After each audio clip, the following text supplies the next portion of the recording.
And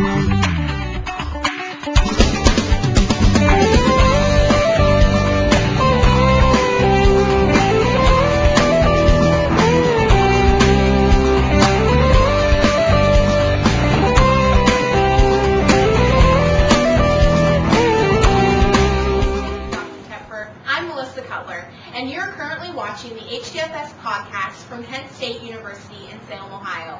Because this is our inaugural podcast, let's begin by defining what HDFS is. To help us out, let's go over to Mike Maz on location. Excuse me, can you tell me what HDFS stands for? I don't really know. Can you give your best guess? I know I don't want to take it. I don't know. I want one. I don't know, but is it something to help control your children? Yes. Hearing deficit. Yeah, happily doing full service work. I don't know. It sounds like some type of a Harley Davidson to me.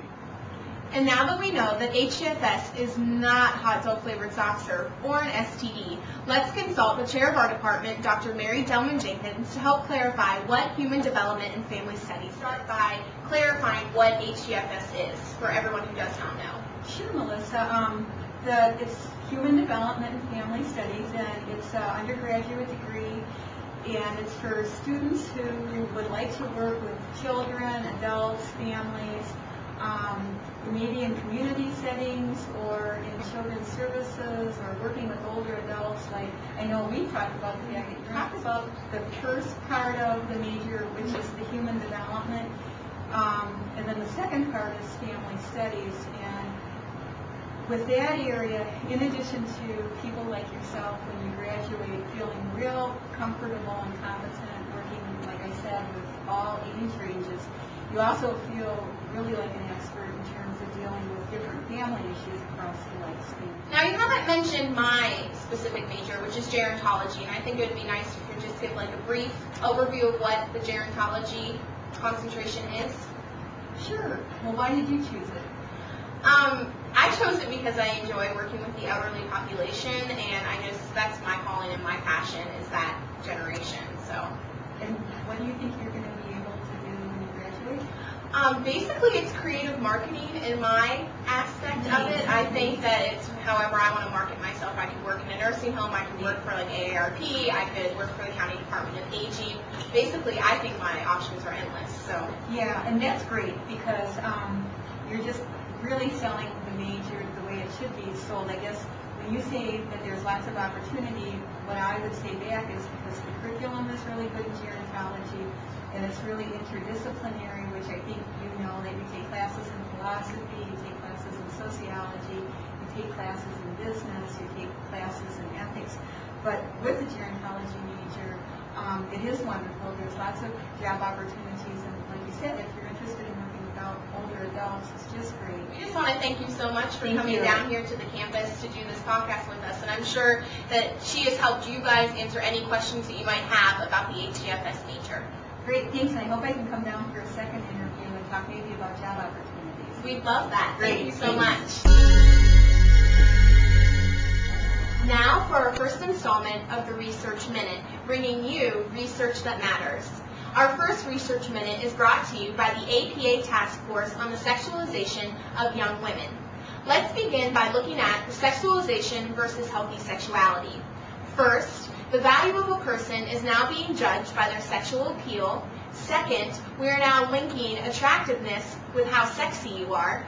Third, people are being sexually objectified. In other words, they're being looked at like sexual objects and not as real human beings. And fourth, the sexuality of a person is now being inappropriately imposed. All four of these are not needed in order to have healthy sexuality. This does not include self-motivated sexual exploration or age-appropriate exposure to information about sexuality.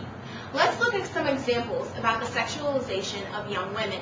Let's begin by looking at children's toys. The Bratz dolls, they're provocatively dressed. Secondly, you can now buy thongs for your 7 to 10-year-old.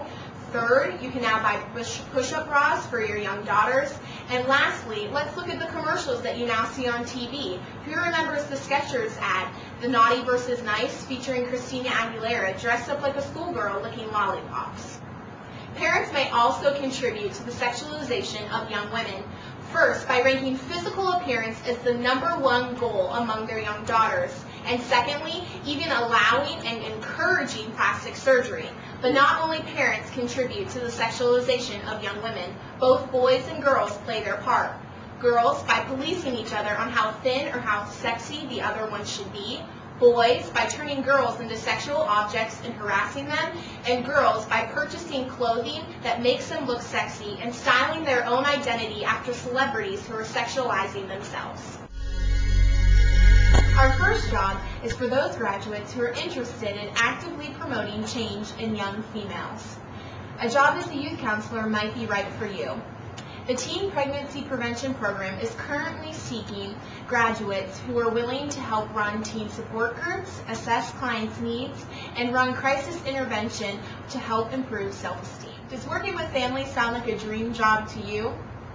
If so, our second job that we are featuring with the Youth and Family Services Outpatient Mental Health Clinic is currently seeking a 4-year graduate to serve as a family advocate. This means that you accompany clients through their court hearings and also refer them to special groups and programs. This would also give you the opportunity to work with children with emotional disturbances as well as their families. If you have chosen the field of case management, our third job might be for you. MetLife is currently seeking a case manager with skills in the area of communication, active listening, and social interaction. If you can handle a little bit of teamwork and be punctual, this might be the perfect job for you.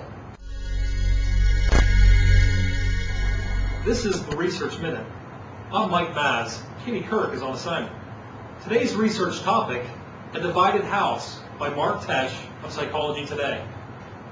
In an age of bitter divorce battles, parents are manipulating their children's affections by using them as weapons to hurt one another. Because of divorce, alienation of a parent is a symptom of our time. Divorce courts are aggressively addressing this issue rather than turning their backs as they've done in the past. The remedy is for the court to allow the manipulated child time to bond with the alienated parent. Is this enough to mend the wound created by the other parent? Well, it's story time.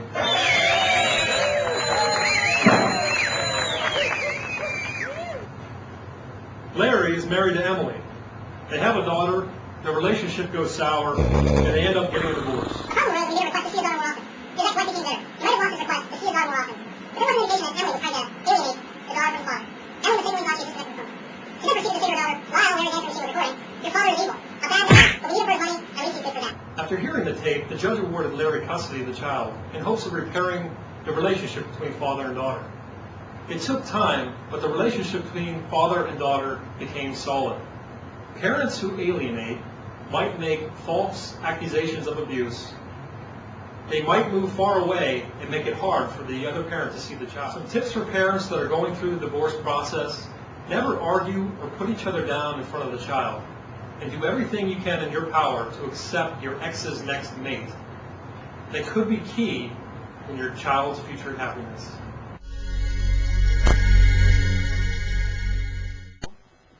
In order to become a Human Service Club member, you need to log onto your Flashline account at kent.edu.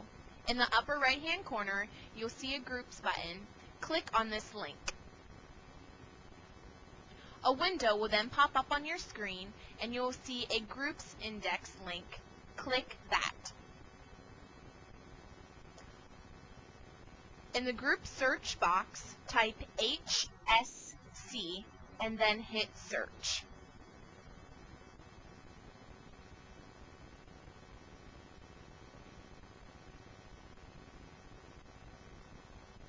The Human Service Club will pop up, and you need to click on that link. Then click Join Group. A mini box will then pop up on your screen. You need to read over this, agree, and then type a brief sentence or two on why you will be an asset to this club.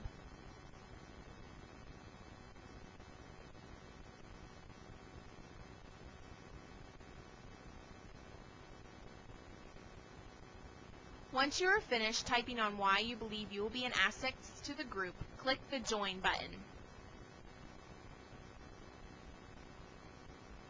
The final page will pop up, which is the membership request is submitted. Select OK. Once you've been accepted by Dr. Tepfer, you will be notified. Congratulations, you are well on your way on becoming an official member of the Human Service Club.